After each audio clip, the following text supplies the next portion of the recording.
Hi everyone, this is Chandan and welcome to Chandan Logics. ఈ రోజు మనం RRB ఎన్టీపీసీకి సంబంధించి 28th మార్చ్ ఫస్ట్ షిఫ్ట్లో జరిగిన రీజనింగ్ పేపర్ని డిస్కస్ చేయబోతున్నాం.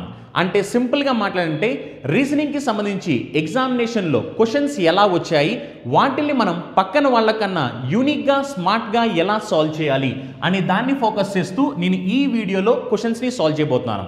అండ్ ఇంకొక ఇంపార్టెంట్ విషయం ఏంటంటే నేను ఈ వీడియోలో కంప్లీట్ కాన్సెప్ట్ని ఎక్స్ప్లెయిన్ చేయట్లేదు, జస్ట్ ఎగ్జామినేషన్ ఓరియంటేషన్లో క్వశ్చన్స్ ఎలా వచ్చాయి, వాటిని మనం యూనిక్గా ఎలా సాల్వ్ చేయాలి అనే దాన్ని ఫోకస్ చేస్తూ నేను ఈ వీడియోలో డిస్కస్ చేయబోతున్నాను అనమాట. ఓకేనా? అండ్ ఇంకొక ఇంపార్టెంట్ విషయం ఏంటంటే ఆల్రెడీ మనకి ఆర్ఆర్బి ఎన్టీపీసీ అలానే గ్రూప్ డికి సంబంధించి న్యూ బ్యాచ్ స్టార్ట్ చేయడం జరిగింది. ఒకవేళ ఎవరైనా ఇంట్రెస్టెడ్ క్యాండిడేట్స్ ఉంటే కనుక గూగుల్ ప్లే స్టోర్లోకి వెళ్ళి చందన్ లాజిక్స్ అని మన యాప్ని డౌన్లోడ్ చేసుకోవచ్చు. లేదు అనుకుంటే కనుక ఈ కనిపించే నెంబర్కి కాల్ చేస్తే వాళ్ళు మీకు కంప్లీట్ డీటెయిల్స్ చెప్తారు. ఈ బ్యాచ్లో మనం ప్రతి టాపిక్ని చాలా క్లియర్గా బేసిక్స్ నుంచి డిస్కస్ చేయడం జరుగుతుంది అనమాట. అంటే సింపుల్గా మాట్లాడంటే జీరో లెవెల్ నుంచి స్టార్ట్ చేసి ఎక్స్ట్రీమ్ హై లెవెల్ వరకు క్లాసెస్ని చెప్పడం జరుగుద్ది. ఓకేనా? అలానే మనకి వేరియస్ కాంపిటేటివ్ ఎగ్జామినేషన్కి సంబంధించి స్పెషల్ బ్యాచెస్ కూడా ఉన్నాయి. బ్యాంక్ ఎగ్జామ్స్కి సంబంధించి స్పెషల్ బ్యాచ్ ఉంది. అలానే మనకి ఎస్ఎస్సి ఎగ్జామ్కి సంబంధించి స్పెషల్ బ్యాచ్ ఉంది. అలానే మనకి bank exams, SSC exams, railway ఎగ్జామ్కి సంబంధించి కూడా ఒక స్పెషల్ బ్యాచ్ ఉందన్నమాట. ఈ స్పెషల్ బ్యాచెస్లో ఏంటంటే మీకు కంప్లీట్గా డిస్కషన్ చేయడం జరుగుతుంది అనమాట. అంటే అన్ని సబ్జెక్ట్స్ని బేసిక్ లెవెల్ నుంచి అడ్వాన్స్ లెవెల్ వరకు క్లాసెస్ని చెప్పడం జరుగుతుంది. ఓకేనా? ఒకవేళ ఎవరైనా ఇంట్రెస్టెడ్ క్యాండిడేట్స్ ఉంటే కనుక నెంబర్కి కాల్ చేయండి. లేదు అనుకుంటే కనుక గూగుల్ ప్లే స్టోర్లోకి వెళ్ళి మన యాప్ని డౌన్లోడ్ చేస్తే మీకు మొత్తం చాలా క్లియర్గా కనిపిస్తాయి అనమాట. ఓకేనా? ఇప్పుడు ఇంకా మనం ఫస్ట్ క్వశ్చన్ సాల్వ్ చేద్దాం. చూడండి, ఫస్ట్ క్వశ్చన్ ఏంటంటే Mohan is taller than Rohan but shorter than Farhan. Kanna is shorter than Mohan but taller than Rohan. Shankar is taller than Rohan and Farhan. Who is the tallest? So మనల్ని ఏమడుతున్నారంటే హూ ఈజ్ ద టాలెస్ట్ అంటే టాలెస్ట్ పర్సన్ ఎవరు అని అడుగుతున్నారు. ఒకసారి చూడండి, ఇలాంటి క్వశ్చన్స్ని చాలామంది ఏం చేస్తుంటారంటే పెన్ను పేపర్ యూస్ చేసి సాల్వ్ చేస్తుంటారు. నిజం చెప్పాలంటే ఇలాంటి ప్యాటర్న్ ఆఫ్ క్వశ్చన్స్ ఎగ్జామినేషన్లో ఫ్రీక్వెంట్గా వస్తుంటాయి. ఈ క్వశ్చన్స్ని జస్ట్ మనం కళ్ళతో చూసి ఆన్సర్ పెట్టవచ్చు అనమాట. పెన్ను పేపర్ కూడా మనం యూస్ చేయాల్సిన అవసరం లేదు. కానీ చాలామంది స్టూడెంట్స్ ఏం చేస్తున్నారంటే పెన్ పేపర్ యూస్ చేస్తుంటారు. మరి ఇలాంటి ప్యాటర్న్ ఆఫ్ క్వశ్చన్స్ వచ్చినప్పుడు ఎగ్జామినేషన్ ఓరియంటేషన్లో ఫాస్ట్గా ఎలా సాల్వ్ చేయాలి చూద్దాం ఒకసారి. సాల్వ్ చేయాలి అంటే ఫస్ట్ మీకు అసలు క్వశ్చన్లో ఏం అడిగారు అన్న పాయింట్ తెలియాలి. మళ్ళీ క్వశ్చన్లో ఏం అడిగారంటే హూ ఈజ్ ద టాలెస్ట్ అని అడిగారు. హూ ఈజ్ ద టాలెస్ట్ అంటే అందరికన్నా టాలెస్ట్ పర్సన్ ఎవరు అని మీ క్వశ్చన్. మరి అందరికన్నా టాలెస్ట్ పర్సన్ ఎవరు అని మీ క్వశ్చన్ కాబట్టి ఒకవేళ ఎవరైనా షార్టెస్ట్ పర్సన్స్ ఉంటే అది రాంగ్ ఆన్సర్ అవ్వాలి కదా. ఎందుకంటే మన క్వశ్చన్ టాలెస్ట్ పర్సన్. మరి మన క్వశ్చన్ టాలెస్ట్ పర్సన్ అయినప్పుడు ఎవరైతే షార్టెస్ట్ ఉంటారో వాళ్ళందరూ రాంగ్ ఆన్సర్ అవ్వాలి. అవునా? ఇప్పుడు దాన్ని బేస్ చేసుకుని ఇప్పుడు నేను ఎలిమినేట్ చేయబోతున్నాను. చూడండి, ఓకేనా? ఎవరైతే షార్ట్ అని తెలుసుద్దో వాళ్ళు వెంటనే రాంగ్ ఆన్సర్ అయిపోతారు. చూడండి, Mohan is taller than Rohan అంటే రోహన్ రాంగ్ ఆన్సర్ అయిపోతాడు. ఎందుకంటే మోహన్ టాల్ అంట రోహన్ కన్నా. But shorter than Farhan. But అంటే ఎవరంటే Mohan. Mohan is shorter than Farhan అంటే మోహన్ రాంగ్ ఆన్సర్, రోహన్ కూడా రాంగ్ ఆన్సర్. ఓకేనా? ఫస్ట్ స్టేట్మెంట్ ప్రకారం ఓన్లీ ఫర్హాన్ ఉన్నాడు. నెక్స్ట్ స్టేట్మెంట్ చదవండి, కన్నా ఈజ్ షార్టర్. సో కన్నా షార్టర్ కాబట్టి కన్నా కూడా రాంగ్ ఆన్సర్ అయిపోతాడు. కన్నా is shorter than Mohan but taller than Rohan. Already మనకి మోహన్ రోహన్ ఇద్దరు వెళ్ళిపోయారు, రాంగ్ ఆన్సర్. ఓకేనా? నెక్స్ట్ చూడండి, Shankar is taller than Rohan and Farhan. Shankar ఏంటంటే రోహన్ కన్నా ఫర్హాన్ కన్నా టాలర్ అంట. ఇప్పుడు చూడండి, అందరూ క్యాన్సిల్ అయిపోయారు, ఒకే ఒకళ్ళు మిగిలారు. ఎవరు వాళ్ళు? ఎవరంటే శంకర్. అప్పుడు సింపుల్గా ఆన్సర్ ఏంటంటే శంకర్ అని చెప్పేస్తాం. అంతేగాని మళ్ళీ మీరు దీనికి పెన్ను పేపర్ యూస్ చేసి రోహన్, మోహన్, శంకర్ ఇదంతా చేయాల్సిన అవసరం లేదు. ఒకవేళ ఇదంతా చేసినా సరే మీకు ఎగ్జామినేషన్ ఇచ్చేది ఒక మార్కే. అదే సింపుల్గా మీకు కామన్ సెన్స్ ఉంటే ఏం తెలిసింది, మీ క్వశ్చన్లో వాడు ఏం చెప్పాడంటే టాలెస్ట్ ఎవరని అడిగాడు. మరి టాలెస్ట్ ఎవరు అని అడిగినప్పుడు ఎవరైతే షార్టెస్ట్ ఉంటారో వాళ్ళందరూ సింపుల్గా రాంగ్ ఆన్సర్ అయిపోతుంటారు. మరి వాళ్ళందరినీ రాంగ్ ఆన్సర్ అని కొట్టేస్తే చివరికి ఎవరైతే మిగిలిపోతారో వాళ్ళే రైట్ ఆన్సర్ అవుతారు. అవునా? అందుకని ఇలాంటి ప్యాటర్న్ ఆఫ్ క్వశ్చన్స్ ఎగ్జామినేషన్లో వస్తుంటాయి. షార్టెస్ట్ ఎవరు, హెవీయెస్ట్ ఎవరు, లైటెస్ట్ ఎవరు, టాలెస్ట్ ఎవరు, ఇలాంటి క్వశ్చన్లు వస్తుంటాయి అనమాట. ఇలాంటి ప్యాటర్న్ ఆఫ్ క్వశ్చన్స్ వచ్చినప్పుడు సింపుల్గా మీరు ఏంటంటే ఎలిమినేషన్ చేయాలి. ఎలిమినేషన్ చేస్తే ఆన్సర్స్ మనకి ఫ్రాక్షన్ ఆఫ్ సెకండ్స్లో వస్తాయి అనమాట. ఓకేనా? నెక్స్ట్ క్వశ్చన్ సాల్వ్ చేద్దాం. చూడండి, నెక్స్ట్ క్వశ్చన్ ఏంటంటే Julia started walking towards north direction from her house After a while, she turned left and later on turned right. She further turned right. Which direction is she facing now? చూడండి ఒకసారి question ఏమంటున్నారండి మనల్ని, in which direction is she facing now. ఎప్పుడైతే వాళ్ళు in which direction is she facing now అని అడిగారో ఇలాంటి క్వశ్చన్కి మీరేమీ diagram వేయాల్సిన అవసరం లేదు. మళ్ళీ చాలామంది ఏం చేస్తుంటారంటే ఈ క్వశ్చన్కి డయాగ్రామ్స్ వేస్తూ ఉంటారు. ఓకేనా, డయాగ్రామ్స్ వేయడం వల్ల మనకి మార్క్స్ ఎక్కువేమీ రావు. సింపుల్గా మాట్లాడంటే డయాగ్రామ్ వేయడం వల్ల టైం వేస్ట్ అవుద్ది, అంతేగాని మార్క్స్ ఏమి 1 మార్క్ ఇవ్వాల్సిన ప్లేస్లో 5 మార్క్స్ ఎవరెవరు. అవునా, అందుకని ఏంటంటే ఇలాంటి ప్యాటర్న్ ఆఫ్ క్వశ్చన్స్ వచ్చినప్పుడు ఎలా చేయాలి జాగ్రత్తగా అబ్జర్వ్ చేయండి. ఫస్ట్ ఎటు నడుచుకుంటూ వెళ్తున్నారంటే నార్త్ డైరెక్షన్లో నడుచుకుంటూ వెళ్తున్నారు. నార్త్ డైరెక్షన్లో నడుచుకుంటూ వెళ్ళి ఆ తర్వాత ఏం చేశారు, after walking while she turned left, తర్వాత లెఫ్ట్ తిరిగింది. ఆ తర్వాత ఏం చేసిందంటే టర్న్డ్ రైట్ తిరిగింది. తర్వాత మళ్ళీ ఏం చేసిందంటే మళ్ళీ రైట్ తిరిగింది. అవునా, అంటే సింపుల్గా మాట్లాడంటే ఫస్ట్ నార్త్ వైపు నడుచుకుంటూ వెళ్ళి ఫస్ట్ లెఫ్ట్ తిరిగింది, తర్వాత రైట్ తిరిగింది, మళ్ళీ రైట్ తిరిగింది. ఇప్పుడు ఏ డైరెక్షన్లో వెళ్తుంది అని క్వశ్చన్ అడుగుతున్నారు. అవునా, సింపుల్. చూడండి, ఇలాంటి ప్యాటర్న్ ఆఫ్ క్వశ్చన్స్ వచ్చినప్పుడు ఏంటంటే మీరు చేయాల్సినల్లా ఒక లెఫ్ట్ని ఒక రైట్ని క్యాన్సిల్ చేసుకోవచ్చు. అంటే సింపుల్గా మాట్లాడంటే లెఫ్ట్ రైట్ని క్యాన్సిల్ చేసుకుంటూ ఉండొచ్చు. ఎందుకంటే లెఫ్ట్ రైట్ ఆపోజిట్ కాబట్టి లెఫ్ట్ని రైట్ని క్యాన్సిల్ చేసుకోవచ్చు. చూడండి, ఇప్పుడు ఒక లెఫ్ట్ ఒక రైట్ క్యాన్సిల్ అయిపోయాయి. మరి ఇప్పుడు ఇంకా నాకేం మిగిలిపోయింది, చివరికి రైట్ మిగిలిపోయింది. అవునా, అంటే దాని మీనింగ్ నార్త్ డైరెక్షన్ నుంచి రైట్ తిరగాలి అని అర్థం. రైట్ అంటున్నామంటే 90 డిగ్రీస్ రైట్ అని అర్థం. మరి నార్త్ నుంచి 90 డిగ్రీస్ రైట్ తిరిగితే అప్పుడు మనకి ఏమొచ్చుద్ది, ఈస్ట్ వచ్చుద్ది. అవునా, అప్పుడు మన ఆన్సర్ ఏం పెట్టాలి, ఈస్ట్ అని పెట్టేస్తాం. ఓకేనా, తూర్పు అని అర్థం అనమాట. ఓకేనా, చూడండి ఒకసారి, చాలా సింపుల్ క్వశ్చన్. ఎందుకంటే మనకి క్వశ్చన్ చెప్పిన దాని ప్రకారం ఇది నార్త్. అవునా, ఆ గర్ల్ ఫస్ట్ నార్త్ వైపు వెళ్ళింది, నార్త్ వైపు వెళ్ళి లెఫ్ట్ తిరిగింది, రైట్ తిరిగింది. అప్పుడు ఒక లెఫ్ట్ ఒక రైట్ క్యాన్సిల్ అయిపోయాయి. ఇంకా మనకి ఏం మిగిలిపోయింది, రైట్ మిగిలిపోయింది. అందుకనే నార్త్ డైరెక్షన్ నుంచి రైట్ వెళ్ళాలి. రైట్ అంటే ఏంటంటే మనకి 90 డిగ్రీస్ రైట్ అని అర్థం. మరి నార్త్ నుంచి 90 డిగ్రీస్ రైట్ తిరిగితే అప్పుడు మనం ఎటు వస్తాం, ఈస్ట్ డైరెక్షన్ వైపు వస్తాం. అందుకని ఆన్సర్ ఏంటంటే ఈస్ట్ అని చెప్పేస్తాం. ఓకేనా, చాలా సింపుల్ క్వశ్చన్ అనమాట. మళ్ళీ దీనికి మీరు ఇలా నార్త్ వైపు వెళ్ళారు, మళ్ళీ తర్వాత వచ్చేసరికి ఏం చేశారు, లెఫ్ట్ తిరిగారు, మళ్ళీ రైట్ తిరిగారు, మళ్ళీ లెఫ్ట్ తిరిగారు. ఇదంతా డయాగ్రామ్ వేయకూడదు ఎగ్జామినేషన్లో. ఎందుకంటే మనల్ని క్వశ్చన్ సింపుల్గా వాళ్ళు ఏమడిగారు, ఏ డైరెక్షన్లో ఫేస్ చేస్తున్నారు అని అడిగారు. మరి ఏ డైరెక్షన్లో ఫేస్ చేస్తున్నారు అని అడిగినందుకు ఇదంతా చేయకోకుండా సింపుల్గా ఏంటంటే లెఫ్ట్ని రైట్ని క్యాన్సిల్ చేయండి. అంటే ఆపోజిట్ డైరెక్షన్స్ని క్యాన్సిల్ చేస్తే సింపుల్గా మనకి ఆన్సర్ వచ్చేస్తాయి. ఓకేనా, నెక్స్ట్ అలానే మనకి దీనికి సంబంధించి హ్యాండ్అవుట్ ఆల్రెడీ మనం టెలిగ్రామ్ గ్రూప్లో పెట్టాము. ఒకవేళ ఎవరికైనా హ్యాండ్అవుట్ కావాలంటే కనుక పీడిఎఫ్ వెళ్ళి మీరు డౌన్లోడ్ చేసుకోవచ్చు. మనకి టెలిగ్రామ్ గ్రూప్ ఏంటంటే చందన్ లాజిక్స్ అనమాట. ఈ టెలిగ్రామ్ గ్రూప్లోకి వెళ్తే దీనికి సంబంధించి మనకి పీడిఎఫ్ కూడా ఉంటుంది అనమాట. ఓకేనా, నెక్స్ట్ క్వశ్చన్ చూడండి, ఇది సిలోజమ్స్కి సంబంధించిన క్వశ్చన్ అనమాట. సిలోజమ్స్ ఏం చెప్పాలంటే చాలా సింపుల్ టాపిక్ అనమాట. చాలా సింపుల్ టాపిక్. చూద్దాం ఒకసారి. Some birds are donkeys. చూడండి, సమ్ బర్డ్స్ ఆర్ డాంకీస్ అంటే ఇలానే కదా మనం రిప్రజెంట్ చేసేది. Some birds are donkeys. తర్వాత ఆల్ డాంకీ ఆర్ స్టూపిడ్. చూడండి, ఆల్ డాంకీ ఆర్ స్టూపిడ్. ఇప్పుడు మనకి స్టేట్మెంట్స్ అయిపోయి కన్క్లూషన్స్ చూడండి. ఫస్ట్ కన్క్లూషన్ ఏంటి, all bird are stupid. All bird are stupid అంటే బర్డ్ స్టూపిడ్ లోపల ఉందా అని క్వశ్చన్. చూడండి, బర్డ్ స్టూపిడ్ లోపల ఉందా, బర్డ్ స్టూపిడ్ లోపల కొంచెమే ఉంది. కొంచెమే ఉంటే దాన్ని ఏమని పిలుస్తాం అంటే సమ్ అంటాం, ఆల్ అనం. అందుకని ఏంటంటే ఇది రాంగ్ ఆన్సర్ అయిపోద్ది. ఓకేనా, మళ్ళీ చూడండి ఒకసారి, డెఫినెట్కి పాసిబిలిటీకి చాలా తేడా ఉంది. ఇది ఏంటంటే ఇది డెఫినెట్ కన్క్లూషన్, ఇది డెఫినెట్, ఇది డెఫినెట్టే. మళ్ళీ కొంతమంది ఏంటంటే పాసిబిలిటీ చెక్ చేసి రైట్ ఆన్సర్ అంటారు. పాసిబిలిటీ అంటే వాళ్ళు క్వశ్చన్ చెప్తారు, all birds are stupid is a possibility అంటాడు. పాసిబిలిటీ వేరు, డెఫినెట్ వేరు. డెఫినెట్ అంటే ఖచ్చితంగా జరగాలి అని మీనింగ్ అనమాట. అదే పాసిబిలిటీ అంటే జరగడానికి ఛాన్స్ ఉందా అని మీనింగ్ అనమాట.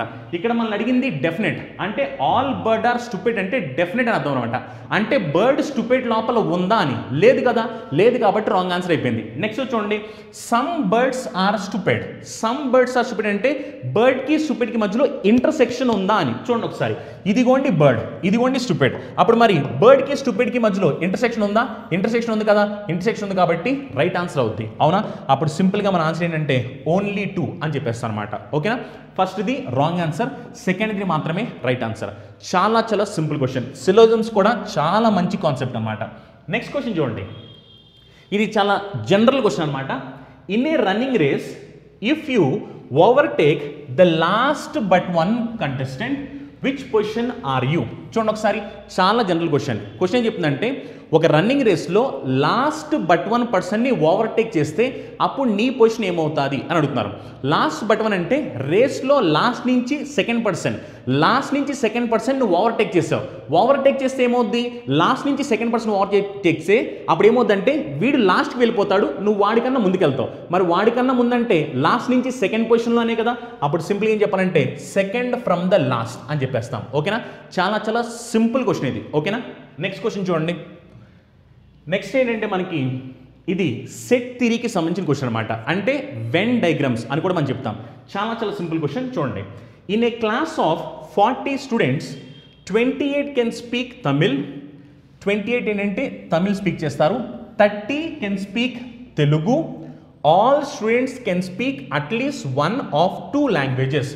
ప్రతి ఒక్కళ్ళు ఏదో ఒక లాంగ్వేజ్ని మాట్లాడుతూ ఉంటారంట. ఇప్పుడు దీనికి సంబంధించి మనల్ని క్వశ్చన్ అడిగారు.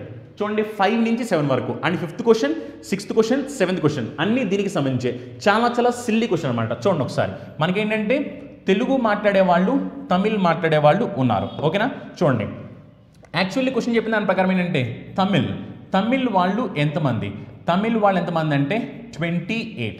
అలానే మనకి తెలుగు వాళ్ళు ఎంతమంది అంటే 30.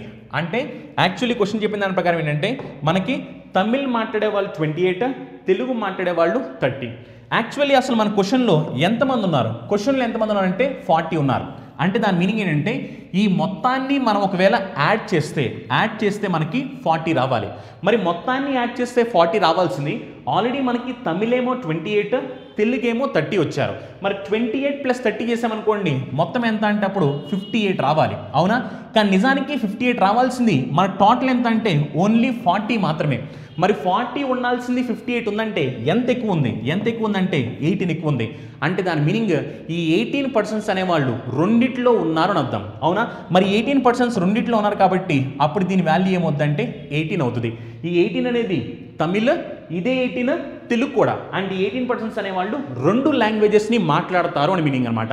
వన్స్ ఇది తెలిసింది అనుకోండి, దీనికి సంబంధించి ఏ క్వశ్చన్ అడిగినా సింపుల్గా ఆన్సర్ చెప్పవచ్చు. చూడండి, తమిళ్ మొత్తం కలిపితే ఎంత 28లో ఇదెంత అంటే 18. మరి ఇది 18 అయితే ఇంకా మనకి ఎంత మిగిలిపోయింది, ఇక్కడ 10. అవునా, అలానే తెలుగు మొత్తం కలిపితే ఎంత, 30లో ఇక్కడ ఎంత ఉంది 18. ఇది 18 అయితే ఇంకా మనకి మిగిలిపోయింది ఎంత అంటే 12. అవునా, ఇప్పుడు దీని నుంచి ఒకవేళ మిమ్మల్ని ప్రశ్న ఓన్లీ తమిళ్ అన్నారనుకోండి, ఓన్లీ తమిళ్ 10. ఒకవేళ మిమ్మల్ని ఓన్లీ తెలుగు అన్నారనుకోండి, ఓన్లీ తెలుగు 12. ఒకవేళ మిమ్మల్ని బోత్ తమిళ్ అండ్ తెలుగు అన్నారనుకోండి, ఇదిగోండి ఇదంతా బోత్ తమిళ్ అండ్ తెలుగు అనమాట. ఇదంతా అప్పుడు ఎంతమంది అంటే 18 అని చెప్పేస్తాం. ఓకేనా, నిజం చెప్పాలంటే ఇది కూడా రిప్రజెంట్ చేయాల్సిన అవసరం లేదు. చాలా సింపుల్గా మీరు ఏం చేయొచ్చు అంటే 28, 30 యాడ్ చేస్తే 58 వచ్చింది. అవునా, కానీ క్లాస్లో మొత్తం ఎంతమంది ఉన్నారు, 40 మెంబర్స్ ఉన్నారు. అంటే మనకి 18 మెంబర్స్ ఎక్కువ వచ్చారు. 18 మెంబర్స్ ఎక్కువ వచ్చారంటే ఈ 18 మెంబర్స్ అనేవాళ్ళు తమిళ, తెలుగు 2 మాట్లాడేవాళ్ళు. అందుకని వీళ్ళు ఏమైంది, తమిళ్లో కౌంట్ అవుతున్నారు, తెలుగులో కూడా కౌంట్ అవుతున్నారు. అందుకని ఏంటంటే ఈ 18% కామన్ అవుతారు. ఎప్పుడైతే వీళ్ళు 18 అని తెలిసిందో ఇంక తమిళ్లో మిగిలిపోయింది 10, తెలుగులో మిగిలిపోయింది 12. ఆటోమేటిక్గా మనకి ఆన్సర్లు వచ్చేస్తాయి. ఓకేనా, ఇప్పుడు చూడండి దీనికి సంబంధించి క్వశ్చన్స్ ఏం అడిగారు. దీనికి సంబంధించి చూడండి ఫస్ట్ క్వశ్చన్ ఏమడుగుతారో. ఫస్ట్ క్వశ్చన్ ఏంటంటే find number of persons who can speak only Telugu. Only Telugu ఎంతమంది వచ్చారు, 12%. చూడండి ఓన్లీ తెలుగు మనకి 12%. అందుకని ఆన్సర్ ఏంటంటే 12. నెక్స్ట్ అలానే చూడండి find the number of persons who can speak only Tamil.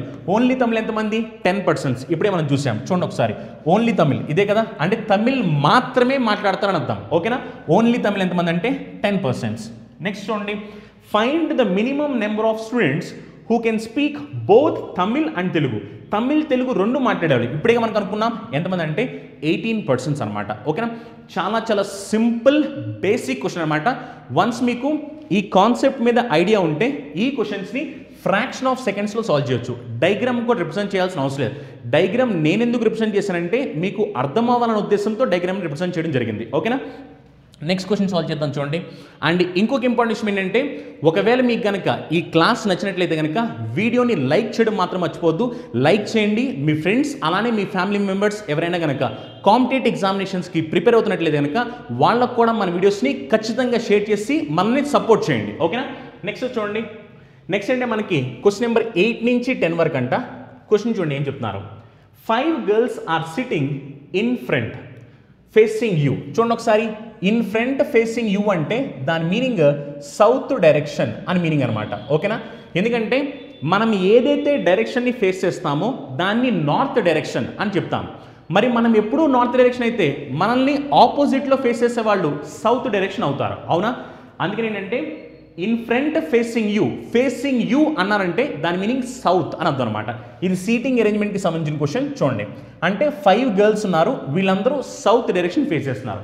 Next చూడండి, Ruchi and Manali respectively are sitting to the right and left of Yuvraj. చూడండి ఒకసారి, ఇదేంటంటే మనకి యువరాజ్కి రుచి మనాలి ఏంటంటే రైట్లో లెఫ్ట్లో ఉన్నారు అని చెప్తాను. ఇక్కడ మీకు తెలియాల్సిన ఒక చిన్న పాయింట్ ఏంటంటే ఎప్పుడైతే మనం సౌత్ డైరెక్షన్ ఫేస్ చేస్తూ ఉంటామో లెఫ్ట్ అంటేనేమో మన రైట్లో కూర్చోబెట్టాలి, రైట్ అంటేనేమో మన లెఫ్ట్లో కూర్చోబెట్టాలి. ఎందుకనంటే నార్త్ ఫేస్ చేస్తున్నాం అనుకోండి, లెఫ్ట్ అంటే మన లెఫ్టే, రైట్ అంటే మన రైటే. అంటే ఎడమ వైపు అంటే మన ఎడమ వైపుకి వెళ్తాము, కుడివైపు అంటే మన కుడివైపుకి వెళ్తాము. అవునా, అదే ఒకవేళ సౌత్ ఫేసెస్ అనుకోండి, సౌత్ అంటే మనకి ఆపోజిట్, అందుకని ఏమవ్వాలి, ఒకవేళ లెఫ్ట్ అని చెప్పారనుకోండి మీరు రైట్లో కూర్చోబెట్టాలి, ఒకవేళ రైట్ అని చెప్పారనుకోండి మీరు లెఫ్ట్లో కూర్చోబెట్టాలి. ఓకేనా, అందుకని చూడండి, యువరాజ్ అనేవాడు మధ్యలో ఉంటే వాడికి రైట్లో లెఫ్ట్లో ఉన్నారు. రైట్లో ఎవరున్నారు, రైట్లో ఎవరంటే రుచి ఉన్నారు. అవునా, లెఫ్ట్లో ఎవరున్నారు, లెఫ్ట్లో ఎవరున్నారంటే మనాలి ఉన్నారు. ఓకేనా, నెక్స్ట్ స్టేట్మెంట్ చూడండి, only Davani is sitting between Manali and Tania. చూడండి, మనాలికి అలానే తనియాకి, మనాలికి తనియాకి మధ్యలో ఎవరున్నారంటే దావని ఉంది. చూడండి ఒకసారి, ఈ 5 persons తెలిసిపోయింది. వీళ్ళందరూ ఏంటంటే సౌత్ డైరెక్షన్ ఫేస్ చేస్తూ ఉంటారు, మర్చిపోదు. వీళ్ళు సౌత్ డైరెక్షన్ ఫేస్ చేస్తున్నారు కాబట్టి నేను రైట్ అన్నప్పుడు లెఫ్ట్లో కూర్చోబెట్టాను, లెఫ్ట్ అన్నప్పుడు రైట్లో కూర్చోబెట్టాను. ఓకేనా, మనకి అరేంజ్మెంట్ అయిపోయింది.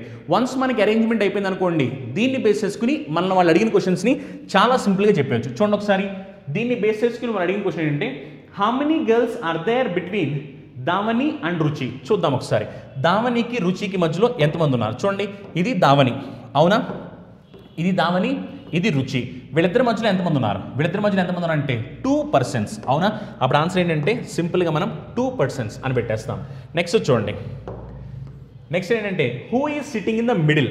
ఎగ్జాక్ట్గా మిడిల్ ఎవరు కూర్చున్నారు. చూడండి, ఎగ్జాక్ట్గా మిడిల్ ఎవరంటే మనాలి కూర్చుంది ఎగ్జాక్ట్గా మిడిల్లో. అవునా, సో అందుకని ఆన్సర్ ఏంటంటే మనాలి, ఎగ్జాక్ట్గా మిడిల్లో. Next, who is sitting to the immediate right of Tanya. చూడండి, ఇమీడియట్ రైట్ ఆఫ్ తనియా, ఇదే కదా తనియా. తనియాకి ఇమీడియట్ రైట్ అంటే మనం లెఫ్ట్లో తీసుకోవాలి, ఎందుకంటే వీళ్ళందరూ సౌత్ డైరెక్షన్ ఫేస్ చేస్తున్నారు, సౌత్ డైరెక్షన్ ఫేస్ చేస్తున్నారు కాబట్టి రైట్ అంటే లెఫ్ట్కి, లెఫ్ట్ అంటే రైట్కి. తనయాకి ఇమీడియట్ రైట్, తనయాకి ఇమీడియట్ రైట్ ఎవరంటే దావని. అవునా, సో అందుకని ఆన్సర్ ఏం పెట్టాలి, దావని, ఆప్షన్ ఏ. చాలా చాలా సింపుల్ అనమాట. చూడండి ఒకసారి, మీకు మొత్తం 3 క్వశ్చన్లు అడిగారు వాళ్ళు. ఈ 3 క్వశ్చన్స్ చాలా సిల్లీ క్వశ్చన్స్ అనమాట. జస్ట్ ఇక్కడ మీరు చూడండి ఒకసారి, ఇక్కడ మీకు ఎన్ని లైన్స్ ఉన్నాయి, జస్ట్ 3 lines మాత్రమే ఉన్నాయి. ఈ 3 linesని జాగ్రత్తగా చదివి అరేంజ్ చేశారనుకోండి, ఫ్రాక్షన్ ఆఫ్ సెకండ్స్లో మీకు మార్కులు వచ్చేస్తాయి. ఓకేనా, నెక్స్ట్ క్వశ్చన్ చూడండి. నెక్స్ట్ ఏమిటో, నెక్స్ట్ క్వశ్చన్ వచ్చేసరికి ఏంటంటే ఇది కూడా ఒక పజిల్ టైప్ అనమాట. ఇది కూడా చాలా సింపుల్ అండ్ సిల్లీ క్వశ్చన్. చూడండి ఒకసారి, మనకి రైల్వే ఎగ్జామినేషన్ పాయింట్ ఆఫ్ వ్యూలో ఏవైతే క్వశ్చన్స్ వస్తూ ఉంటాయో అవి ఒకవేళ మీరు బ్యాంక్ ఎగ్జామినేషన్స్ లేదా ఎస్ఎస్సి ఎగ్జామినేషన్ పాయింట్ ఆఫ్ వ్యూలో కంపారిజన్ చేస్తే కనుక మనకి లెవెల్ అనేది తక్కువే ఉంటుంది అనమాట. కానీ చాలామంది స్టూడెంట్స్ ఏమనుకుంటారంటే కష్టమేమో అనుకుంటుంటారు. చాలా చాలా రాంగ్ అండి, చాలా చాలా ఈజీగా వస్తుంటాయి. మీరు జస్ట్ చేయాల్సిన ఏంటంటే క్వశ్చన్స్ని జాగ్రత్తగా చదవాలి. క్వశ్చన్స్ని జాగ్రత్తగా చదివి మీకంటూ యూనిక్ అప్రోచెస్ మీ దగ్గర ఉంటే కనుక ఇలాంటి క్వశ్చన్స్ని చాలా సింపుల్గా క్రాక్ చేసేవచ్చు. అవునా, చూద్దాం ఒకసారి, చూడండి ఒకసారి. ఈ క్వశ్చన్ ఏం చెప్తున్నాను చూడండి. Amar, Babu, Seera and Divya were asked to solve a question paper with 4 multiple choice questions which chooses 1, 2, 3, 4. So ఏంటంటే మొత్తం ఇక్కడ మనకి 4 persons ఉన్నారు. ఒకళ్ళేమో అమర్, ఒకళ్ళేమో బాబు, ఒకళ్ళేమో సీరా, ఒకళ్ళేమో దివ్య. వీళ్ళు ఏంటంటే ఒక మల్టిపుల్ చాయిస్ ఎగ్జామినేషన్ రాస్తున్నారు. వీళ్ళకి మొత్తం 4 ఆప్షన్స్ ఉన్నాయి. ఈ 4 ఆప్షన్స్లో వాళ్ళు వాళ్ళ నచ్చిన ఆప్షన్ని సెలెక్ట్ చేసుకుంటూ ఉంటారు. ఓకేనా, చూడండి ఒకసారి వాళ్ళు ఆప్షన్స్ ఎలా సెలెక్ట్ చేసుకున్నారు అని ఇక్కడ చూపిస్తున్నారు చూడండి. ఇదేమో question 1, question 2, question 3, question 4.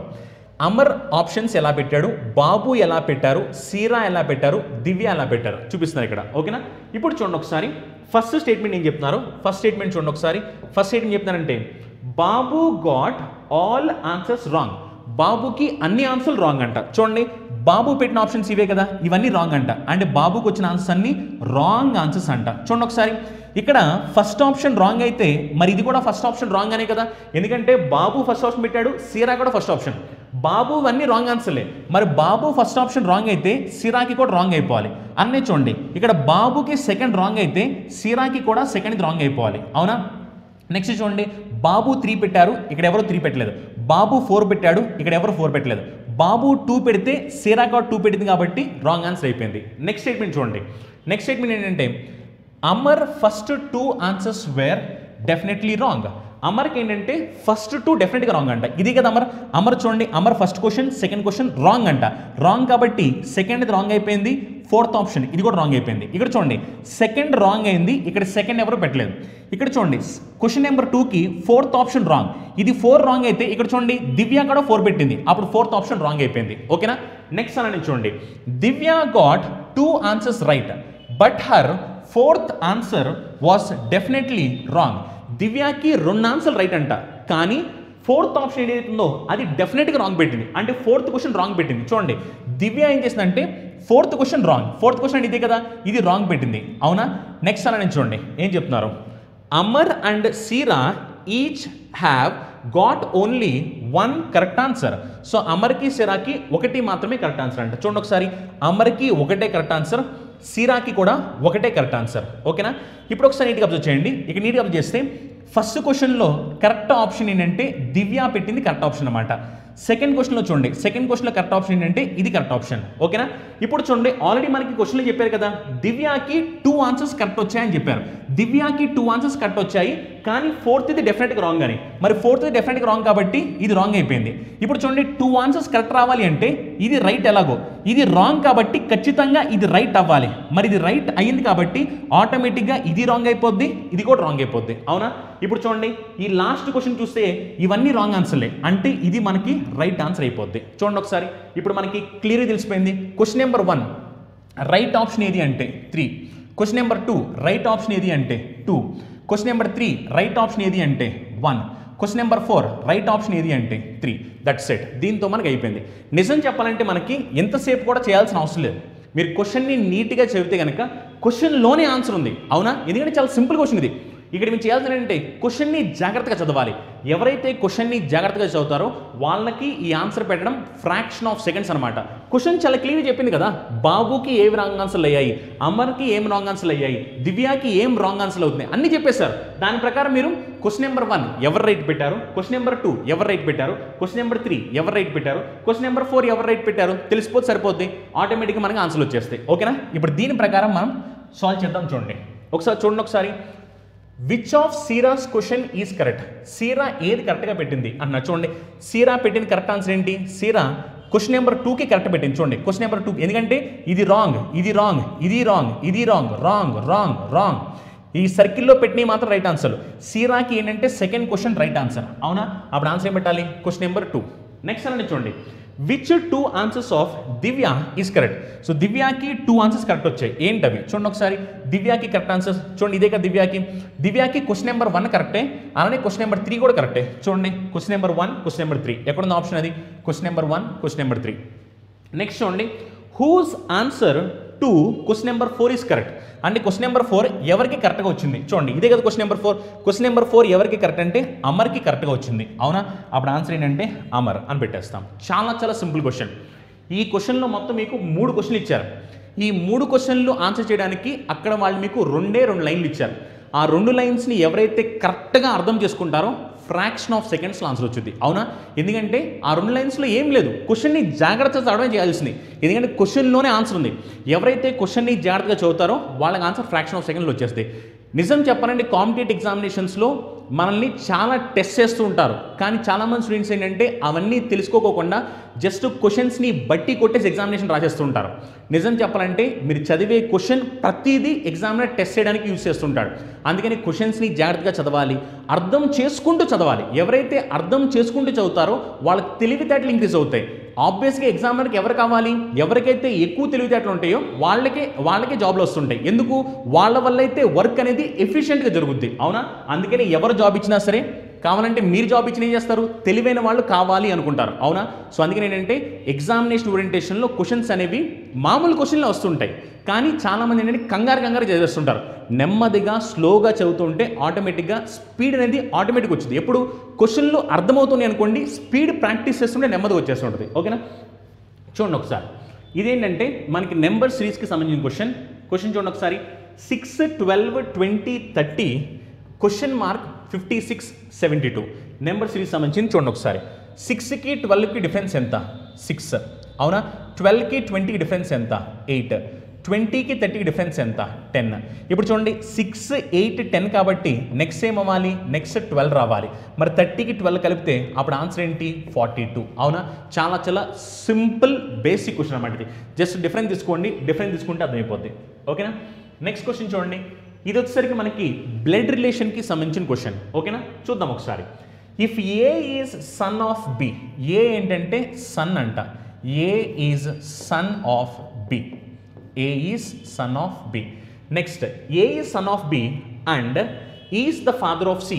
And అంటే ఎవరంటే ఎవరైతే ఫస్ట్లో ఉన్నారో వాళ్ళే and. A is son of B and is father of C అంటే A is father of C. How is B related to C, how is B related to C అంటే B అనేవాళ్ళు సికి ఏమవుతారు అని క్వశ్చన్. చూడండి ఒకసారి, బి ఏమవుతారంటే సి వాళ్ళ father వాళ్ళ ఫాదరో తెలియదు, మదరో తెలియదు, ఎందుకంటే ఇక్కడ జెండర్ లేదు. మరి జెండర్ లేదు కాబట్టి అప్పుడు వీళ్ళని ఏం పిలుస్తామంటే గ్రాండ్ పేరెంట్ అని పిలుస్తాం అనమాట, అవునా? చూడండి ఒకసారి, గ్రాండ్ పేరెంట్ కాబట్టి ఆప్షన్ సి అని పెట్టేస్తాం. ఓకేనా?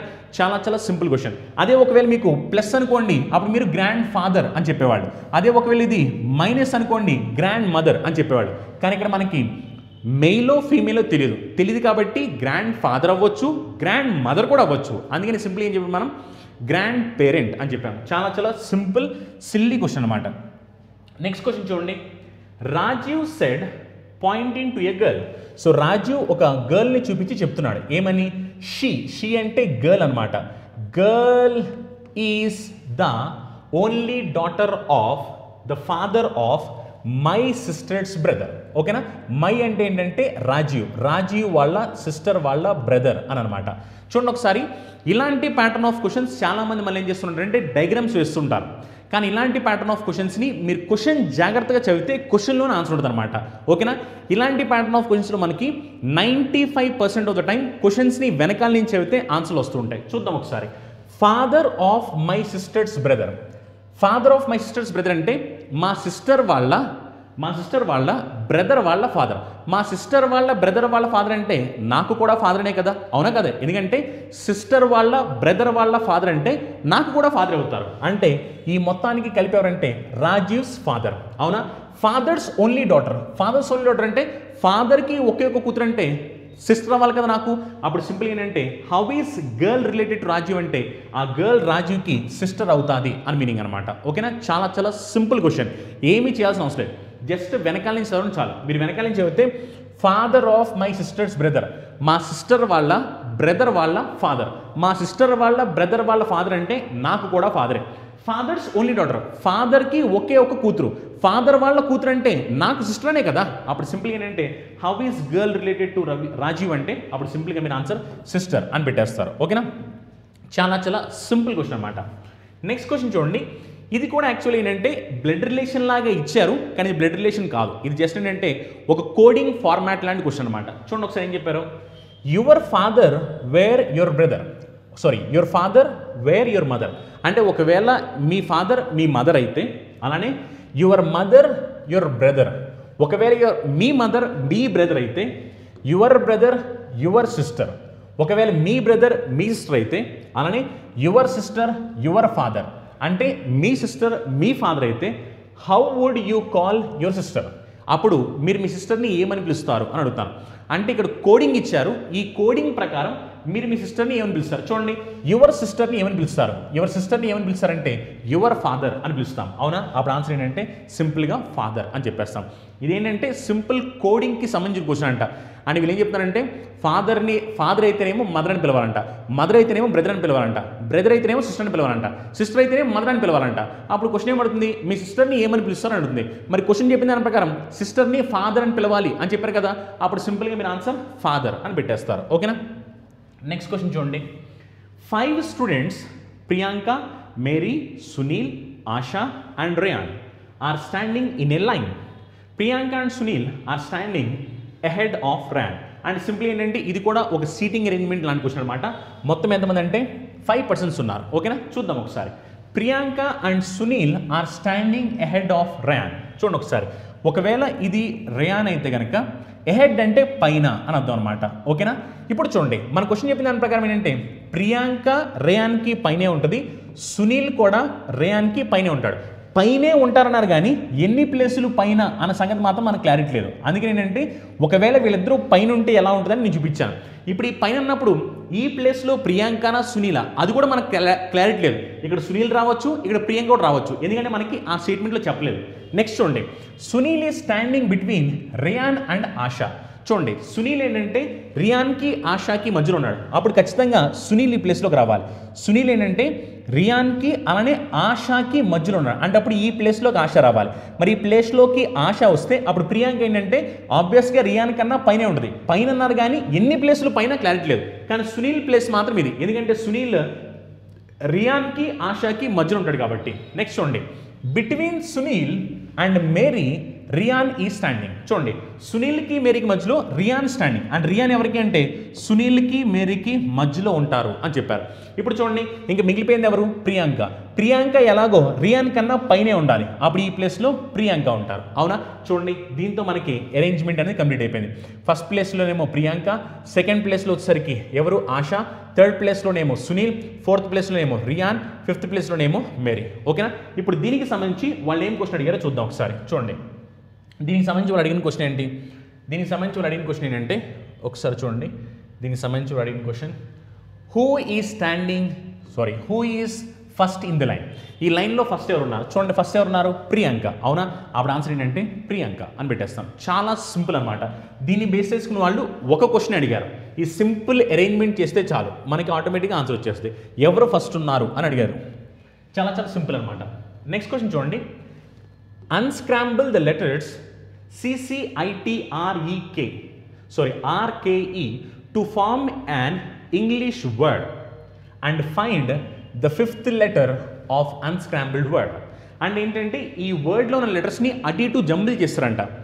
ఈ వర్డ్ని మీరు ప్రాపర్గా రాసిన తర్వాత మనకి ఫిఫ్త్ లెటర్ ఏమవుతుంది అంటున్నారు. ఫిఫ్త్ లెటర్ అంటే లెఫ్ట్ సైడ్ నుంచి ఫిఫ్త్ లెటర్ అని అర్థం అనమాట. అంటే లెఫ్ట్ నుంచి ఫిఫ్త్ లెటర్. చూడండి, యాక్చువల్లీ ఈ స్క్రాంబుల్ అయిన వర్డ్ అంటే అటు ఇటు జంబుల్ కింద ఉన్న వర్డ్ ఏమిటి? ఆ వర్డ్ చూసినంటే మీకు అర్థమైపోతుంది, క్రికెట్ అన్న సంగతి. అవునా, అప్పుడు CRICKET క్రికెట్. ఇప్పుడు మనకు కావాల్సిన ఏంటి? లెఫ్ట్ నుంచి ఫిఫ్త్, 1 2 3 4 5. మరి లెఫ్ట్ నుంచి ఫిఫ్త్ ఏంటంటే అప్పుడు ఆప్షన్ వెంటనే బి అని పెట్టేస్తాం. ఓకేనా, అంటే ఈ లెటర్స్ని మనం ప్రాపర్గా అరేంజ్ చేస్తే మనకి వచ్చే వర్డ్ క్రికెట్ అనే వర్డ్ వచ్చింది. క్రికెట్ అనే వర్డ్లో క్వశ్చన్ ఏమంటుందంటే మనకి లెఫ్ట్ నుంచి ఫిఫ్త్ ప్లేస్లో వచ్చే వర్డ్ ఏంటి అంటే లెఫ్ట్ నుంచి ఫిఫ్త్ ప్లేస్ అంటే యాక్చువల్లీ ఇక్కడ వాళ్ళు లెఫ్ట్ అని ఇవ్వలేదు, కానీ ఫిఫ్త్ లెటర్ అంటే మనకి స్టార్టింగ్ నుంచి ఫిఫ్త్ లెటర్ అర్థం. మరి స్టార్టింగ్ నుంచి అంటే మన లెఫ్ట్ నుంచే కదా, అప్పుడు ఆటోమేటిక్ మీరు ఆన్సర్ ఏం పెడతారు? కే అని పెట్టేస్తారు. ఓకేనా, నెక్స్ట్ క్వశ్చన్ చూడండి. ఇదేంటంటే మనకి క్వశ్చన్ ఆల్ఫాబెటికల్ ఆర్డర్కి సంబంధించిన క్వశ్చన్ అనమాట. చాలా చాలా simple and silly question. Arrange the following words in alphabetical order. So alphabetical ఆర్డర్లో అరేంజ్ చేస్తే మనకి ఏం కావాలి? థర్డ్ వర్డ్ ఏమిటి అని అడుగుతారు. Silly questions. నిజం చెప్పాలంటే ఇలాంటి క్వశ్చన్స్ నేను చెప్పాల్సిన అవసరం కూడా లేదనమాట, ఎందుకంటే ఆల్ఫాబెటికల్ ఆర్డర్ ఎలా చూడాలి అందరూ తెలుసు కదా. సో దీని ప్రకారం మనకి థర్డ్ వర్డ్ ఏమిటో చూడాలి. చూడండి, ఇక్కడ మీరు చూస్తే అన్నిట్లో ఎస్ఐ కామన్గా ఉంది. అవునా, అంటే వీటిని నెగ్లెక్ట్ చేసేయండి. నెగ్లెక్ట్ చేసిన తర్వాత నెక్స్ట్ అప్పుడు ఫస్ట్ ఏంటంటే మనకి ఇక్కడ ఎం ఉంది, ఇక్కడ ఎన్ ఉంది, ఇక్కడ ఎన్ ఉంది, ఇక్కడ ఉంది. అప్పుడు ఎం కాబట్టి ఇది ఫస్ట్ వచ్చింది. అవునా, నెక్స్ట్ సెకండ్ వర్డ్ ఏమవుద్ది? ఆల్ఫాబెటికల్ ఆర్డర్లో అరేంజ్ చేస్తే ఇక్కడ చూడండి, ఇక్కడ ఎన్ ఉంది, ఇక్కడ ఎన్ ఉంది, ఇక్కడ ఎన్ ఉంది. అవునా, అందుకని ఇప్పుడు నెక్స్ట్ చెక్ చేస్తారు. నెక్స్ట్ చెక్ చేస్తే ఇక్కడ జీ ఉంది. అప్పుడు ఆటోమేటిక్గా ఇవే సెకండ్ థర్డ్ అవుతాయి అనమాట. ఇది ఫోర్త్ ప్లేస్కి వెళ్ళిపోతాయి. కానీ మనం క్వశ్చన్ ఏమడిగారు? థర్డ్ ఏమొచ్చింది అన్నారు. మరి థర్డ్ ఏమొచ్చింది కాబట్టి అప్పుడు మీరు ఇక్కడేమో ఈ ఉంది, ఇక్కడేమో ఎల్ ఉంది. అవునా, మరి అప్పుడు ఈ ఏమవుద్దంటే సెకండ్ ప్లేస్లో ఉంటుంది. అప్పుడు సింగిల్ ఏమవుద్దంటే మనకి థర్డ్ ప్లేస్లో ఉంటుంది. చాలా చాలా సిల్లీ క్వశ్చన్ అనమాట ఇది. నిజం చెప్పాలంటే ఇలాంటి క్వశ్చన్స్ మనం చెప్పాల్సిన అవసరం కూడా లేదు, అందరికీ తెలిసివి. జస్ట్ ఏంటంటే ఆల్ఫాబెటికల్ ఆర్డర్లో అరేంజ్ చేయండి అని అడుగుతున్నారు. నెక్స్ట్ చూడండి, ఇది కోడింగ్ అండ్ డీకోడింగ్కి సంబంధించిన క్వశ్చన్ అంట. అమెరికా కోడ్ ఏమిటంటే 173465 1. ఇండియా కోడ్ ఏంటంటే 68961. How will you right Canada, Canada code ఏమవుతుంది అంటున్నారు. మళ్ళీ ఈ క్వశ్చన్ చాలామంది చేస్తారు, వాళ్ళు కోడింగ్ ఇచ్చారు కదా అని ఏదేదో చేస్తుంటారు. కోడింగ్ అండ్ డీకోడింగ్లో కూడా ఆర్ఆర్బీ ఎగ్జామినేషన్స్, అలానే ఎస్ఎస్సి ఎగ్జామినేషన్స్, అలానే ఎస్ఐ ఎగ్జామినేషన్స్లో ఇలాంటి కోడింగ్ అండ్ డీకోడింగ్ ఇస్తుంటారు. ఇలాంటి కోడింగ్ అండ్ డీకోడింగ్ ఏంటంటే జస్ట్ మనం కళ్ళతో చూసి కాపీ కొట్టేవి, అంతేగాని చాలామంది మళ్ళీ ఇక్కడ లాజిక్ కోసం ఫైండ్ చేస్తుంటారు. ఇలాంటి క్వశ్చన్స్లో లాజిక్స్ ఉండవు, కాపీ కొట్టడం మాత్రమే ఉంటుంది. కాపీ కొట్టడం వస్తే చాలు, లాజిక్ ఏం చూడాల్సిన అవసరం లేదు. అండ్ సింపుల్గా మాట్లాడంటే అమెరికా అన్న వర్డ్లోని లెటర్స్, ఇండియా అన్న వర్డ్లోని లెటర్స్, ఈ లెటర్స్ని యూజ్ చేస్తూనే మనకి కెనడా అని వచ్చింది. అప్పుడు మీరు ఏం చేయాలి, ఎలాగో ఈ లెటర్స్కి కోడింగ్ ఏంటో చెప్పేశారు, మరి మీరు జస్ట్ పైనుంచి కింద కాపీ కొట్టండి. కాపీ కొట్టడం తప్ప ఇంకేం చేయాల్సిన అవసరం లేదు. చూడండి, కాపీ కొడితే కనుక ఇక్కడ చూడండి లాస్ట్లో ఏముంది, ఏకి కోడ్ ఏంటి చూడండి, ఏకి కోడ్ ఏంటంటే 1, అంటే లాస్ట్లో 1 ఉండాలి. ఇక్కడ 1 ఉంది, ఇక్కడ 1 ఉంది, ఇక్కడ 1 ఉంది, ఇక్కడ 1 లేదు లాస్ట్లో, అంటే ఆటోమేటిక్ ఇది రాంగ్ ఆన్సర్ అయిపోతుంది. అవునా? నెక్స్ట్ ఇక్కడ చూడండి, ఇక్కడ ఏముంది, డి ఉంది, అంటే సెకండ్ లెటర్ డి. చూడండి డీకి కోడ్ ఏంటి, డీకి కోడ్ ఏంటంటే 9, ఎందుకంటే ఇండియాలో డి ఎగ్జాక్ట్గా థర్డ్ ప్లేస్లో ఉంది. ఇక్కడ థర్డ్ ప్లేస్లో ఏముంది, 9 ఉంది. అవునా? మరి సెకండ్ లెటర్ 9 ఉండాలి. ఇక్కడ చూడండి, ఇక్కడ ఏమో 8 ఉంది, రాంగ్ ఆన్సర్. ఇక్కడ 9 ఉంది, ఇక్కడ 8 ఉంది, రాంగ్ ఆన్సర్. అప్పుడు సింపుల్ ఏంటంటే 518191 అని చెప్పేస్తాం. అంతేగాని మళ్ళీ ఇది మొత్తం అంతా రాసేసేసి అప్పుడు ఏమొచ్చిందని చెప్పి ఎగ్జామినేషన్ అంతా చేయకూడదు. కళ్ళతో చూస్తూనే ఆన్సర్లు పెట్టేస్తూ ఉండాలి. ఇవన్నీ ఎప్పుడు ఆన్సర్లు పెడతారు, ఇలా చూడాలి అన్న సంగతి మీకు తెలిస్తేనే పెట్టగలరు. ఒకవేళ తెలియదు అనుకోండి, మళ్ళీ ఏం చేస్తారు, మొత్తం అంతా నీట్గా మ్యాచ్ చేసుకుంటూ వస్తారు. కానీ నిజానికి అలా చేయాల్సిన అవసరం లేదు. జస్ట్ ఏంటంటే మీరు ఎక్కడైతే టైం పెట్టాలో అక్కడ మాత్రమే టైం పెట్టాలి. ప్రతి చోటనే టైం పెడతా ఉన్నాం అనుకోండి, అప్పుడు ఎగ్జామినేషన్లో ఆ కాంపిటీషన్కి మనం విన్ అవ్వడం అనేది చాలా కష్టమైపోతాయి. ఎక్కడ టైం ఇన్వెస్ట్ చేయాలో అక్కడే టైం ఇన్వెస్ట్ చేయాలి, అవసరం ఉన్న చోట్ల మాత్రమే పెడుతూ ఉండాలి. ఓకేనా? అండ్ ఇంకోటి చూడండి ఒకసారి, ఒకవేళ మీకు మన క్లాస్ నచ్చితే లైక్ చేయండి, మీ ఫ్రెండ్స్కి మీ ఫ్యామిలీ మెంబర్స్కి మన వీడియోస్ని షేర్ చేయడం మాత్రం మర్చిపోవద్దు. ఓకేనా? నెక్స్ట్ చూడండి, కౌ అయితే 41 అంట, గోట్ అయితే 43 అంట, మరి డాగ్ అయితే ఏమవుతుంది అని అడుగుతున్నాను. అంటే ఇప్పుడు చూడండి, కౌకి ఏ లాజిక్ అయితే ఉందో గోట్కి కూడా అదే లాజిక్ మ్యాచ్ అవ్వాలి, సేమ్ లాజిక్ మనం డాగ్కి వేయాలి. ఓకేనా? చూడండి ఒకసారి, కౌలో సి అనే లెటర్కి నెంబర్ ఏంటి, నెంబర్ ఏంటంటే 3, ఓకి ఎంత అంటే 15, డబ్ల్యూకి ఎంత అంటే 23. అవునా? ఇప్పుడు 3 + 15 + 23 చేస్తే 41 వచ్చింది. అవునా? అంటే ఇక్కడున్న లెటర్స్ని మనం నెంబరింగ్ తీసుకుని యాడ్ చేస్తే 41 వచ్చింది. సిమిలర్గా మనం గోట్ అనే వర్డ్కి నెంబర్స్ తీసుకుని యాడ్ చేస్తే మనకి 43 వచ్చుద్ది. మరి అలాంటప్పుడు డాగ్కి యాడ్ చేయాలి కదా, డాగ్కి యాడ్ చేస్తే డి అంటే 4, ఓ అంటే 15, జీ అంటే 7. అవునా? 7 + 4 చేస్తే 11, 11 + 15 చేస్తే ఆన్సర్ ఎంత అంటే 26. ఓకేనా? చాలా చాలా సింపుల్. కోడింగ్ అండ్ డీకోడింగ్ సంబంధించి కూడా మనకి రైల్వే ఎగ్జామినేషన్లో క్వశ్చన్లు వస్తూ ఉంటాయి. చాలా సింపుల్ క్వశ్చన్స్ వస్తుంటాయి అనమాట. మీరు జస్ట్ ఏంటంటే క్వశ్చన్ని చూసి అబ్జర్వ్ చేసి దాని ప్రకారం ఆన్సర్ పెట్టేసి చాలు, ఇంకేం చేయాల్సిన అవసరం లేదు. చూడండి ఒకసారి, నెక్స్ట్ ఏంటంటే క్లాసిఫికేషన్ బేస్డ్ క్వశ్చన్స్. క్లాసిఫికేషన్స్ అన్న ఆడ్ మెన్ అవుట్ అన్న రెండు సేమ్ అనమాట. ఓకేనా? ఇలాంటి ప్యాటర్న్ ఆఫ్ క్వశ్చన్స్ కూడా రైల్వేలో వస్తుంటాయి. నిజం చెప్పాలంటే ఈ క్వశ్చన్స్ని కూడా నేను చెప్పాల్సిన అవసరం లేదు, ఎందుకంటే ఇవన్నీ జనరల్ క్వశ్చన్స్ అనమాట. జనరల్ క్వశ్చన్స్ అనమాట. ఇలాంటి క్వశ్చన్స్ మనం ఎన్ని చేసినా సరే మీకు వస్తేనే మీకు ఆన్సర్ వచ్చుద్ది. ఎందుకంటే ఇలాంటి క్వశ్చన్స్లో షార్ట్ కట్స్, ట్రిక్స్ అలాంటివి ఉండవు అనమాట. చూడండి, కొన్నిసార్లు ఇలా జనరల్ ఇచ్చేస్తారు. నెంబర్ పాయింట్ ఆఫ్ వ్యూ అనుకోండి మనం ఆలోచించవచ్చు, కానీ జనరల్ పాయింట్ ఆఫ్ వ్యూ మాత్రం ఖచ్చితంగా మీకు నాలెడ్జ్ ఉండాలి. నాలెడ్జ్ ఉంటేనే ఆన్సర్ వచ్చుద్ది. చూడండి, ఇప్పుడు ఇక్కడ ఆస్ట్రిచ్, క్రో, పీజియన్, స్పారో, వీటిలో ఎవరు డిఫరెంట్ అంటే ఆస్ట్రిచ్, క్రో, పీజియన్, స్పారోలో ఎవరు డిఫరెంట్ అంటే సింపుల్గా మనం ఆస్ట్రిచ్ అని చెప్పేస్తాం. ఓకేనా? అండ్ సింపుల్గా మాట్లాడండి, మనకి 4 వర్డ్స్ ఇస్తారు. ఈ 4 వర్డ్స్లో 3 ఒకలా ఉంటారు, ఒకళ్ళు డిఫరెంట్గా ఉంటారు. ఆ డిఫరెంట్గా ఉన్న వాళ్ళు ఎవరు మనం చెప్పాలి, అంతే. ఇదే మనకి క్లాసిఫికేషన్ లేదా ఆడ్ మెన్ అవుట్ అని పిలుస్తారు. నెక్స్ట్ చూడండి, 28, 44, 68, 80, 92. మరి వీటిలో ఏది డిఫరెంట్ అంటే 80 అని చెప్పేస్తాం. అవునా? ఎందుకంటే చూడండి, 28ని మనం ఏమని రాస్తాం, 28ని 7 × 4 అని రాస్తాం. అవునా? 44ని ఏమని రాస్తాం, 11 × 4 అని రాస్తాం. అవునా? 68ని ఏమని రాస్తాం, 68ని మనం ఏమని రాస్తామంటే 17 × 4 అని రాస్తాం. అవునా? మరి 80ని ఏమని రాస్తాం, 20 × 4 అని రాస్తాం. అలా 92ని ఏమని రాస్తాం, 23 × 4 అని రాస్తాం. ఇప్పుడు చూడండి, ఒకవేళ మీరు ఇక్కడ అబ్జర్వ్ చేస్తే కనుక చూడండి ఒకసారి, ఇదేంటి 7, 11, 17, 23 ఇవన్నీ ప్రైమ్ నెంబర్స్. కానీ ఇక్కడ చూడండి ఒకసారి 20 చూసారా, ఈ 20 ఏంటంటే ప్రైమ్ నెంబర్ కాదు. ఇవన్నీ 4తో మల్టిప్లై చేసాం, కానీ 7 అన్నా, 11 అన్నా, 7 అన్నా, 23 అన్నా ఇవన్నీ ప్రైమ్ నెంబర్స్. కానీ 20 ప్రైమ్ నెంబర్ కాదు కదా. మరి 20 ప్రైమ్ నెంబర్ కాదు కాబట్టి అప్పుడు ఆబ్వియస్గా మనకి 80నే డిఫరెంట్గా ఉంది అని అర్థం అనమాట. ఓకేనా? ఇవన్నీ చాలా జనరల్ క్వశ్చన్స్. నెక్స్ట్ చూడండి క్వశ్చన్ నెంబర్ 25 కూడా ఆడ్ వన్ చెప్పాలి. 1, 8, 27, 36, 125, 216 ఎవరు డిఫరెంట్ అంటే 36 డిఫరెంట్. అవునా, వెంటనే ఆన్సర్ మీరు 36 అని చెప్పేస్తారు. ఎందుకని ఇవన్నీ పర్ఫెక్ట్ క్యూబ్స్ అనమాట. 1, 8, 27, 125, 216 పర్ఫెక్ట్ క్యూబ్, కానీ 36 పర్ఫెక్ట్ క్యూబా? 36 అనేది పర్ఫెక్ట్ స్క్వేర్, పర్ఫెక్ట్ క్యూబ్ కాదు. అందుకని ఆన్సర్ 36 అవుతుంది. నెక్స్ట్ చూడండి ఇక్కడ కూడా ఒక క్వశ్చన్ చూడండి. దీంట్లో కూడా మనం ఆడ్ చెప్పాలి. External hard drive, keyboard, digital camera, compact disc ఎవరు డిఫరెంట్ అంటే డిజిటల్ కెమెరా. ఎందుకంటే ఎక్స్టర్నల్ హార్డ్వేర్ అన్నా, కీబోర్డ్ అన్నా, కాంపాక్ట్ డిస్క్ అన్నా ఇవన్నీ కంప్యూటర్లో మనం యూస్ చేసే పార్ట్స్ అనమాట. కానీ డిజిటల్ కెమెరా కంప్యూటర్లో పార్టా కాదు కదా. సో ఆటోమేటిక్ ఏంటంటే డిజిటల్ కెమెరా ఆన్సర్ అవుతుంది. నెక్స్ట్ చూడండి ఇవేంటంటే మనకి ఎనాలజీ టైప్ అనమాట. ఎనాలజీ అంటే ఒక రెండింటి మధ్యన పోలిక ఉంటుంది. పోలిక సేమ్ అదే పోలిక ప్రకారం వాళ్ళు మనకి ఒక క్వశ్చన్ అడుగుతారు. ఆ క్వశ్చన్కి ఆన్సర్ ఏంటి అని అడుగుతారు. చూడండి సర్కిల్కి సర్కంఫరెన్స్ అంటే ఇప్పుడు చూడండి సర్కిల్కి అయితే మనం ఏం చెప్తామంటే ఈ టోటల్ బౌండరీని మనం సర్కంఫరెన్స్ అని చెప్తాం. మరి స్క్వేర్కి అయితే ఏమని చెప్తాం? స్క్వేర్కి ఈ టోటల్ బౌండరీ ఏమని చెప్తామంటే మనం దాన్ని పెరిమీటర్ అని చెప్తాం. అవునా, అందుకని ఆన్సర్ ఏంటంటే పెరిమీటర్. చాలా సింపుల్ క్వశ్చన్స్ ఇవన్నీ. బ్లంట్ షార్ప్, సో అయితే ఏంటి? సో అయితే ఏంటంటే రీప్. అవునా, నెక్స్ట్ అలానే టీచర్ బుక్స్, టీచర్కి బుక్స్.